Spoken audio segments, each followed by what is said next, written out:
Olá, tudo bem com você? Eu espero que você esteja bem. Se caso você não está bem, eu espero que você fique melhor.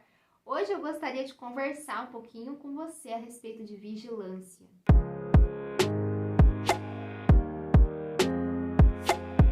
Ao longo da Bíblia, nós temos vários exemplos do Senhor chamando o povo a ser vigilante. E nós vemos no Antigo Testamento, nós vemos que o Senhor havia prometido ao povo de Israel que eles herdariam ali Canaã, a terra de Canaã. Mas nós vemos que quando o povo entrou na terra de Canaã e eles viram, que aquela ali era uma boa terra, aquela terra que mana leite e mel, nós vemos que eles tinham casa, eles tinham abundância de alimentos, eles tinham abundância de gado, eles estavam vivendo ali seguros, protegidos, em tempos de paz. E nós vemos que foi nesse momento que o povo de Israel começou a se desviar do Senhor. Uma das épocas mais tristes do povo de Israel foi a época dos juízes. Nós vemos ali que o povo constantemente pecava contra o Senhor, fazia aquilo que não era reto diante do Senhor. Então o Senhor permitia que os inimigos de Israel se levantassem e os oprimissem.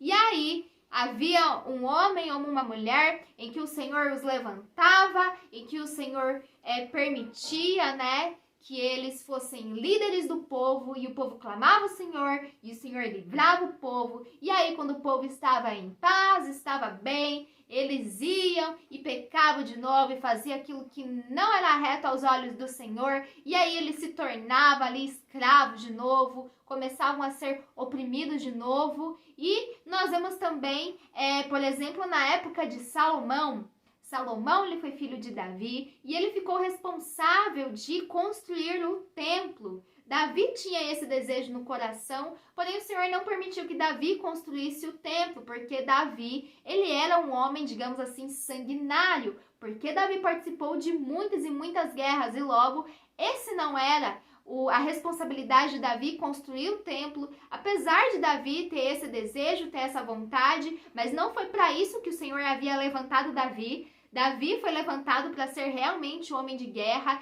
e Davi, ele viveu assim muitas batalhas, o Senhor era com ele e ele tinha muitos e muitos homens de guerra, os valentes de Davi, como a palavra do Senhor diz, e Davi foi vencendo e na época de Davi foi a época mais vitoriosa do povo de Israel. E nós vemos que enquanto Davi ele ia dominando os povos, ia vencendo os exércitos, ele ia pegando os despojos de guerra, ou seja, ele iria pegando tudo aquilo que era daqueles povos que tinham sido derrotados, prata, ouro, bronze, pedras preciosas, tecidos, animais, e com isso, no reino de Davi, o povo de Israel, eles iam enriquecendo muito, eles tinham muita abundância de muita coisa.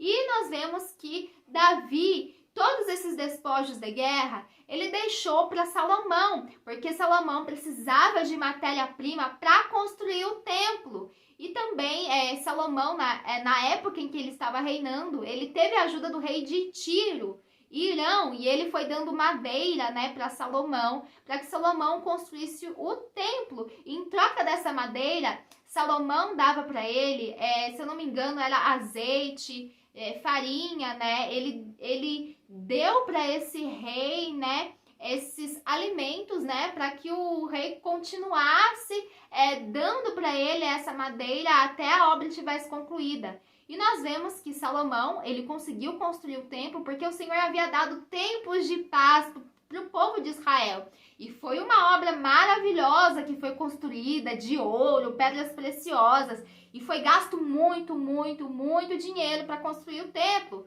Porém, nessa época de paz, Salomão começou a se casar com diversas mulheres. E ele se casou com mulheres que não eram do povo de Israel. E eram mulheres que não tinham a mesma fé que o pai de Salomão tinha, que era no Deus único, Deus de Israel. Então essas mulheres, elas serviam os deuses das nações da onde elas vieram. E elas fizeram com que Salomão também adorasse esses deuses. Ele foi contaminado, digamos assim, por causa dessas mulheres. E Salomão adorou a outros deuses e, infelizmente, ele realizou práticas das quais para Deus é abomináveis, odiáveis. E Salomão, em tempos de paz, se desviou. E nós vemos também no Novo Testamento a respeito dessa questão da vigilância. Nós vemos textos que tratam a respeito disso, como aquele que diz do ladrão quando vai invadir a casa. Se o dono da casa estivesse apercebido, ele não deixaria o ladrão entrar.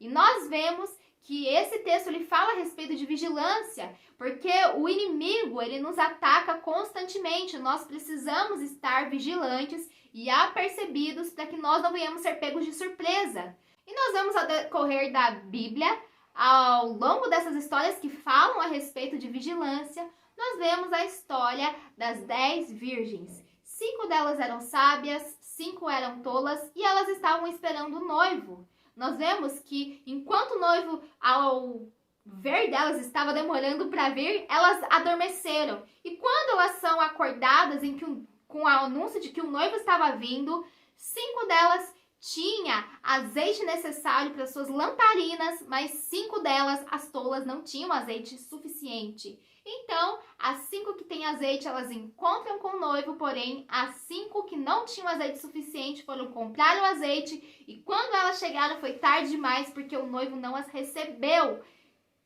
Já era o tempo delas.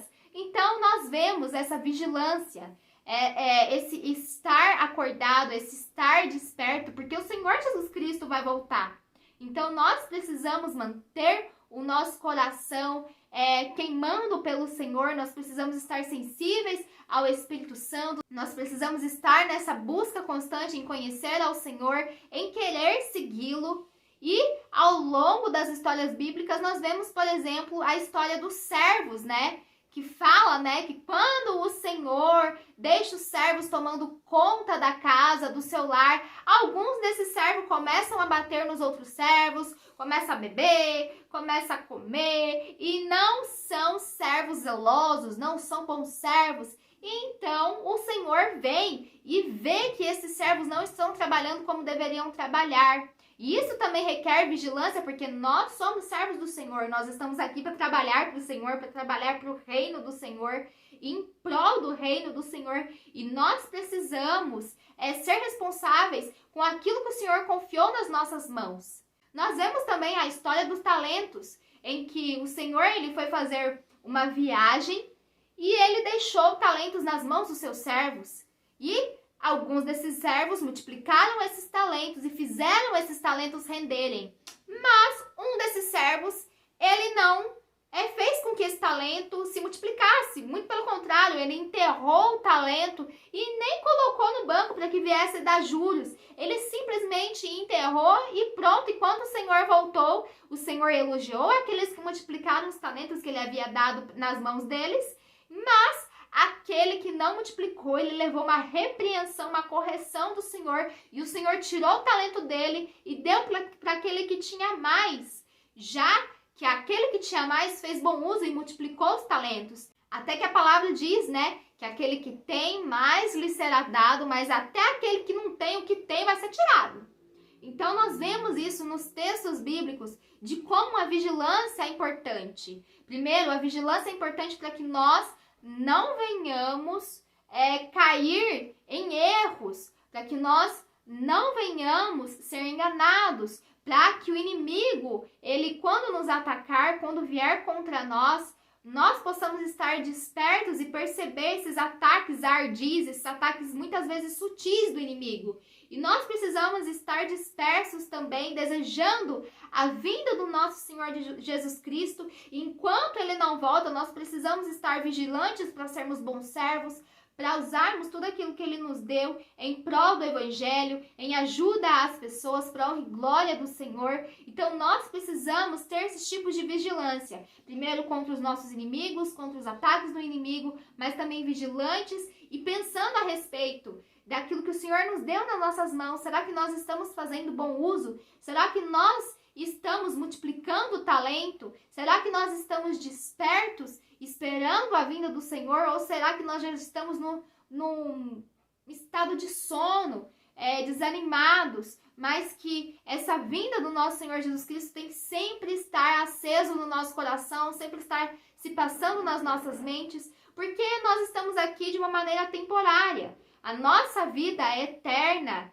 ela está nos aguardando aí quando nós completarmos a nossa carreira aqui, quando completarmos os nossos dias aqui. Aqui é só uma passagem para aquilo de muito maior que o Senhor tem preparado para nós, mas nós precisamos guardar o nosso coração intacto, nós precisamos estar com as nossas mãos, cheias de trabalho para o Senhor, e nós precisamos estarmos assim despertos, atentos, pensando nas coisas dos céus, imaginando a volta do nosso Senhor. Claro, que a nossa imaginação vai ser muito vaga e muito pequena comparado de como realmente será quando o nosso Senhor vir em honra e em glória, que nós precisamos estar preparados para isso, que nós possamos realmente estarmos prontos para quando Ele chegar, para quando Ele vir, nós irmos com Ele. E enquanto isso, estamos servindo, que servamos com fidelidade, com honestidade, com amor, em obediência ao Senhor, que as bênçãos do Senhor estejam sobre a sua vida, que as bênçãos do Senhor estejam sobre a sua família, no nome do Senhor Jesus Cristo. Amém.